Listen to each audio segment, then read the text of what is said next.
Ibu Bapa, saudari dan saudara yang terkasih dalam kasih Tuhan kita Yesus Kristus, hari ini kita merayakan hari Minggu Paskah yang kelima. Dan Injil yang kita kutip hari ini dari Injil Yohanes pasal 15 ayat 1 sampai dengan 8. Bersatu dengan Kristus menghasilkan banyak buah. Ibu Bapa, saudari dan saudara yang terkasih dalam kasih Tuhan kita Yesus Kristus, pohon anggur telah lama menjadi simbol Israel yang dicintai. Kata ini sudah digunakan dalam Yesaya pasal 5 ayat 1 sampai dengan 7 untuk mengungkapkan keluhan Tuhan atas tidak tanggapnya Israel. Ini juga digunakan oleh Yehezkiel di pasal 15 ketika ia dengan susah payah membongkar simbol-simbol kebanggaan Israel. Dan kata ini digunakan oleh Yesus dalam perumpamaan tentang penggarap kebun anggur yang jahat untuk mempermalukan para pemimpin Israel yang tidak bertanggung jawab saat ini. Sekarang dalam khotbah perjamuan terakhir dalam perjalanan ke Getsemani, hal ini memperoleh dimensi baru, penderitaan karena pemangkasan.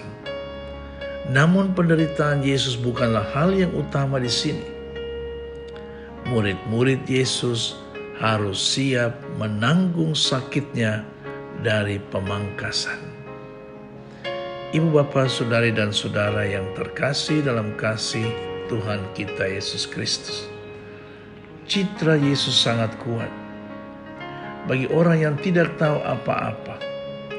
Ranting-ranting malang yang tampak tak bernyawa yang tertinggal di tanaman merambat itu tampak sama sekali tidak mampu tumbuh dalam beberapa bulan menuju panen anggur yang melimpah.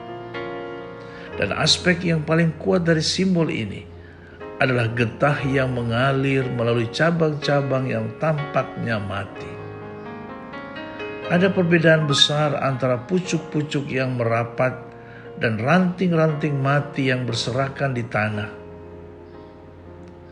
Penyelidikan terhadap ajaran penganiayaan yang sesat dan perpecahan pencobaan penganiayaan yang dilambangkan dengan pemangkasan seperti ini.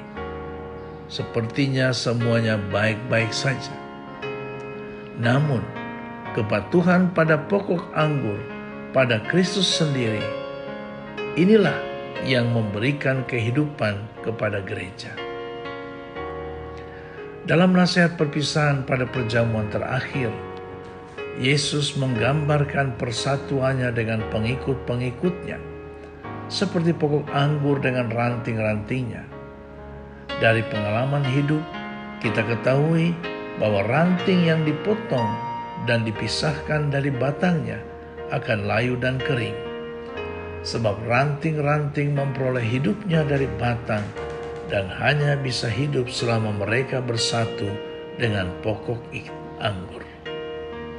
Saudari dan saudara yang terkasih, oleh karena itu bila kehidupan yang mengalir dalam ranting-ranting dibandingkan dengan kehidupan orang beriman yang bergantung dari Kristus sebagai pokok anggur, maka seorang Kristen harus menjadi serupa dengan Kristus, yaitu taat seperti Dia, menyerahkan diri kepada Allah Bapa, seperti mengasihi Allah dan sesama seperti Kristus sendiri.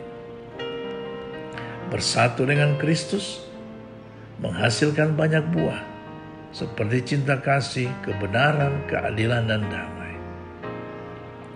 Saudari dan saudara yang dikasihi Tuhan, oleh karena itu pembersihan, pemangkasan ini juga menuntut kerjasama manusia. Buah yang akan semakin banyak bila orang bekerja sama dengan Tuhan.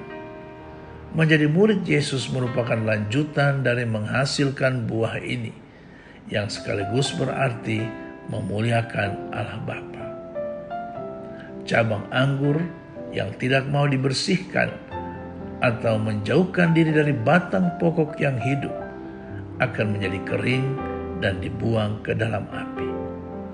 Mereka yang bersatu dengan Kristus, pokok anggur yang sejati, akan tetap tinggal hidup selamanya. Amin.